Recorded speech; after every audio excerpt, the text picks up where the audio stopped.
We are flying south down Range Road 40, west of the 3rd Meridian this Saturday evening, May 15th, 2021. And we are at Melba, Saskatchewan, on the edge of the Missouri Coteau, the 3rd Prairie Step.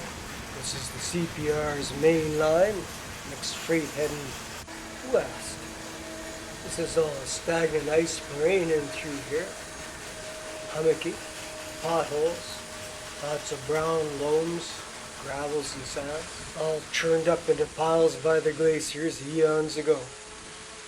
Southward and east is the Wood River and the Old Wives Lake and Turtle drainage system.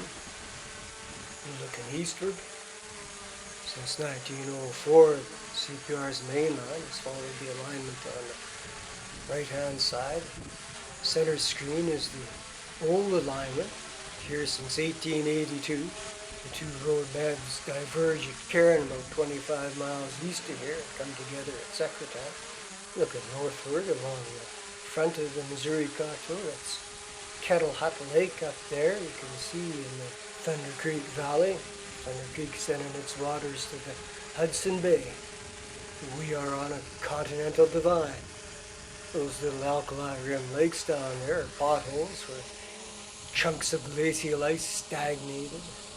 The town of Central Butte is 40k in the horizon, and 20k beyond that is the Gordon Mackenzie arm of Lake Diefenbaker.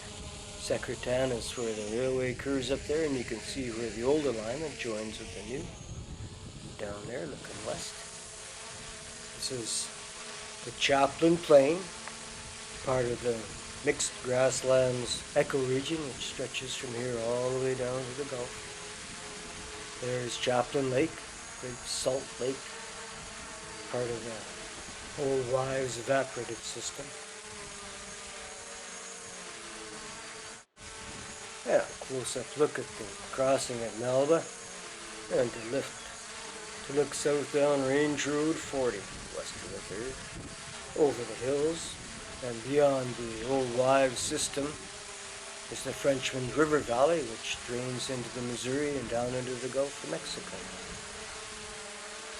This is pretty dry country, especially the south-facing slopes. So, Melba.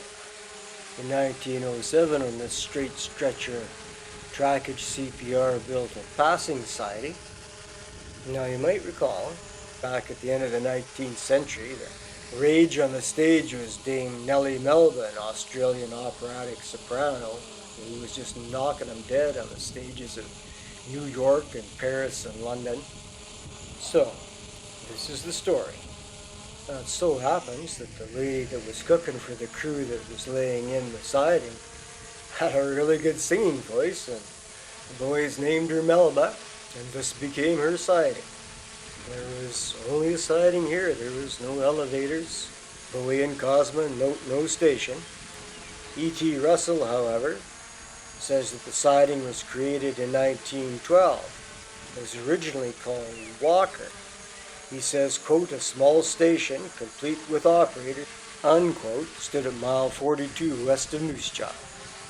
The siding itself was pulled in 1945, and the station that E.T. was talking about is long gone. We're overlooking Treaty 4 territory as far as the eyes can see. The Capel Treaty, signed in Fort Capel on September the 5th, 1874, between representatives of Queen Victoria and representatives of the Cree, Saulteaux, and Assiniboine peoples. They agreed to share the land, and there is an ongoing discussion over the meaning of the word share.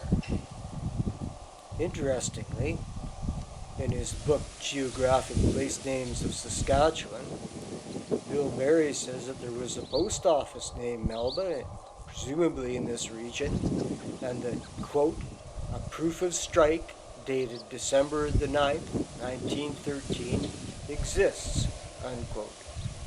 Where, however, he doesn't specify. Possibly the postal archives in Ottawa. Be that as it may, post office never opened. Melba, Saskatchewan.